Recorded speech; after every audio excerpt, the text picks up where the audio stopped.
Polio, इसका दूसरा नाम पोलियोमाइलिटिस POLIOMYELITIS भी है। पोलियो एक बीमारी है जो वायरस के द्वारा फैलती है। यह वायरस भोजन, पानी, गुदा तथा श्वसन के माध्यम से शरीर में प्रवेश करता है और स्पाइनल कॉर्ड के इंटीरियर हनी सेल के ग्रेमेटर को भेजता है। इंटीरियर नर्व रूट थी छाती के कारण मांसपेशियों, विशेषकर शरीर के निचले हिस्से का तनाव कम हो जाता है। यह 0 से 5 साल तक बच्चों को प्रभावित करता है, इसलिए इसे बाल पक्षाघात भी कहते हैं। पोलियो के 3 वायरस होते हैं जो निम्नवत नाम से जाने जाते हैं। Leon LEON, Lansing LANSING, Brunhilde BRONCHIDE, Brunhilde. Polio के लक्षण: सिर दर्द, शरीर में दर्द, उल्टी आना, तीव्र ज्वर, लकवाग्रस्तता के समय कोई भी प्रभावित अंग सीधा नहीं रहता, प्रभावित अंग का विकास न होने के कारण छोटे रह जाते हैं, दिमाग या बुद्धि प्रभावित नहीं होती है। बाद में प्रभावित अंग की मांसपेशियां एवं हड्डियां दूसरे अंगों की अपेक्षा पतली हो जाती हैं।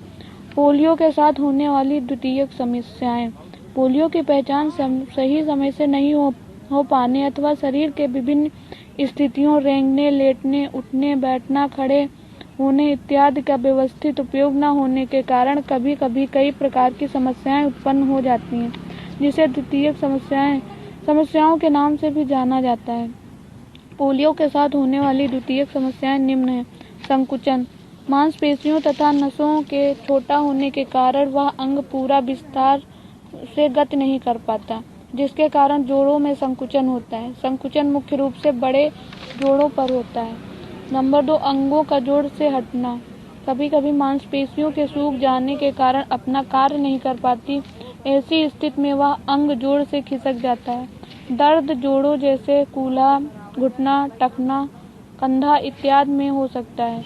नंबर 3, अंगों का छोटा होना: शरीर की स्थिति सही न होने, स्वयं व्यायाम चिकित्सा के अभाव में पोलियो से ग्रसित व्यक्ति के अंग में संकुचन हो जाता है, जिसके कारण मांसपेशियां खिंच जाती हैं एवं अंग छोटा हो जाता है। नंबर 4, स्पाइनल विकृत: जब व्यक्ति के किसी भी स्पाइनल स्थिति की संरचना समान से असमान या टेढ़ी हो जाती है तो उसे अस्थियों की विकृति कहा जाता है। इसके अंतर्गत निम्नलिखित प्रकार की विकृतियां आती हैं। नंबर 1, स्क्लियोसिस: पोलियो के कारण जब बच्चे का एक पैर प्रभावित होता है तो प्रारंभिक एवं सुधार की अवस्था में उसका उपचार सही ढंग से नहीं हो पाता है, जिससे उसके पैर की मांसपेशियां सूखने के साथ साथ ऊपर की ओर खिंच जाती हैं और उसका एक पैर छोटा हो जाता है। पैर छोटा होने के कारण जब वह चलने का प्रयास करता है तो इसका शरीर स्पाइन से दाईं अथवा बाईं तरफ मुड़ जाता है। स्पाइनल कॉर्ड की इस विकृत को साइक्लियोसिस कहा जाता है। काइफोसिस: जब रीढ़ की पिछली भाग में उभार आ जाता है अथवा गोल हो जाती है तो इस स्थिति को काइफोसिस कहा जाता है। लॉर्डोसिस: कभी कभी पोलियो की बीमारी होने के कारण उदर एवं कूल्हे की मांसपेशियां कमजोर हो जाती हैं अथवा कूल्हे में संकुचन से पीठ अंदर की ओर धंस जाती है। इस विकृत को लॉर्डोसिस कहते हैं। कूल्हे का खिसकना, टेढ़ा एवं चिपटा पांव।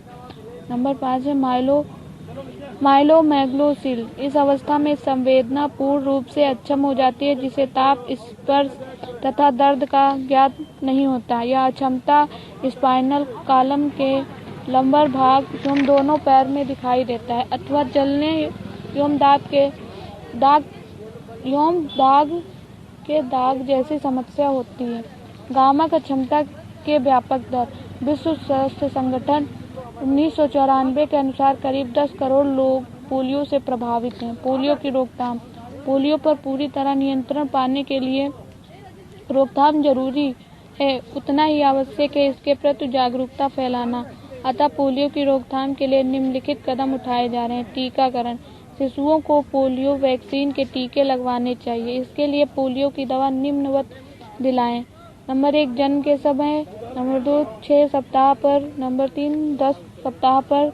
नंबर 4 14 सप्ताह पर। नंबर 5 1 या 1.5 वर्ष पर। बूस्टर खुराक। बूस्टर जो बच्चे अस्पताल में पैदा हों उन्हें जन्म के समय पोलियो की दवा दे दी जाती है। जो बच्चे घर व गांव में पैदा होते हैं उन्हें जन्म के 6 सप्ताह के अंतर्गत पोलियो की पहली खुराक दिला देनी चाहिए। इस प्रकार 14 सप्ताह होने तक पोलियो की 3 खुराक पिला देनी चाहिए। नंबर 2 जितना संभव हो समुदाय के उतने ही अधिक बच्चों को टीका लगवाएं। पोलियो की सक्रिय वैक्सीन बच्चे मुंह में दे दी जाती है, इसलिए भाई ज्यादा बच्चों को वैक्सीन पिला दी जाए तो सक्रिय वैक्सीन वातावरण में फैलकर गैर टीकाकृत बच्चों को भी सुरक्षित कर देती है। नंबर 3 पोलियो वैक्सीन की 1 या 2 खुराक से बच्चा सुरक्षित नहीं हो पाता, इसलिए यह महत्वपूर्ण है कि बच्चे को पूरी खुराक दिलाई जानी चाहिए। यदि बच्चा 2 या 3 वर्ष की उम्र का हो तो उसे पोलियो का वैक्सीन पिलाया जा सकता है। नंबर 4 सक्रिय पोलियो वैक्सीन को उपयोग से पहले ठंडे स्थान पर रखा होना चाहिए। उपयोग से कुछ पहले ही इसे बाहर निकालना चाहिए। इसे 3 माह तक के लिए द्रवित करके पुनः हिमकृत करके रख सकते हैं, अतः यह ठंडी ही रहनी चाहिए, अन्यथा नष्ट हो जाती है। नंबर 5 बच्चों को अच्छी सुरक्षा देने के लिए उसे समय पर पोलियो वैक्सीन दें जब वह बुखार, जुकाम या दस्त से पीड़ित ना हो। पोलियो की खुराक उस समय नहीं देनी चाहिए जब पोलियो की महामारी जोर पर है।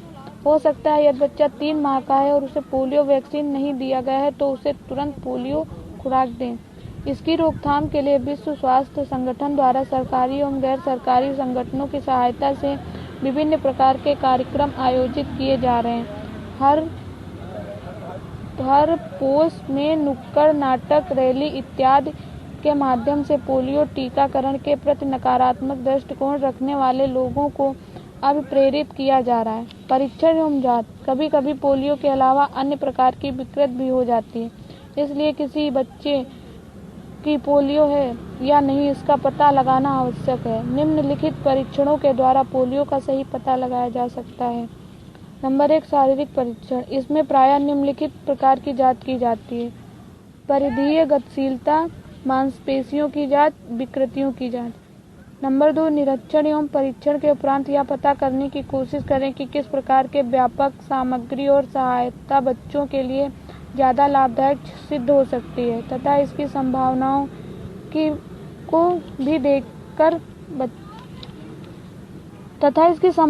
की भी देखें कि बच्चा तैयार सामग्री उपयोग में ला सके। इसके लिए माता पिता के विचार एवं सुझाव भी जानना आवश्यक होता है। उपचार: नंबर 1 भौतिक चिकित्सा, नंबर 2 व्यावसायिक चिकित्सा, नंबर 3 वाणी चिकित्सा, नंबर 4 न्यूरोलॉजिस्ट चिकित्सक। सावधानियां: पोलियो जैसी विकलांगता को रोकने के लिए बच्चों व गर्भवती मां दोनों को निम्नलिखित सावधानियां रखनी चाहिए जिससे वह जीवन की एक गंभीर समस्या से बचा जा सके। गर्भवती मां को संतुलित आहार एवं स्वच्छ वातावरण में रखना चाहिए। सड़े गले एवं कटे फलों से दूर रहना चाहिए। बच्चों को गंदगी से दूर रखें।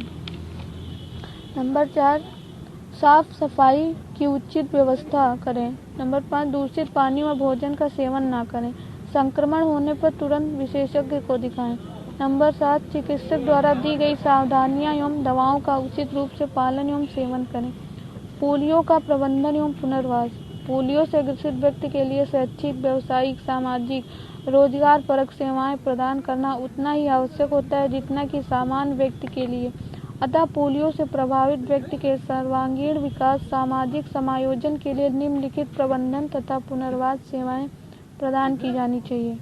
नंबर 1 शैक्षिक प्रबंधन, नंबर 2 व्यावसायिक पुनर्वास, नंबर 3 भौतिक पुनर्वास, नंबर 4 सामाजिक पुनर्वास, नंबर 5 संरक्षण।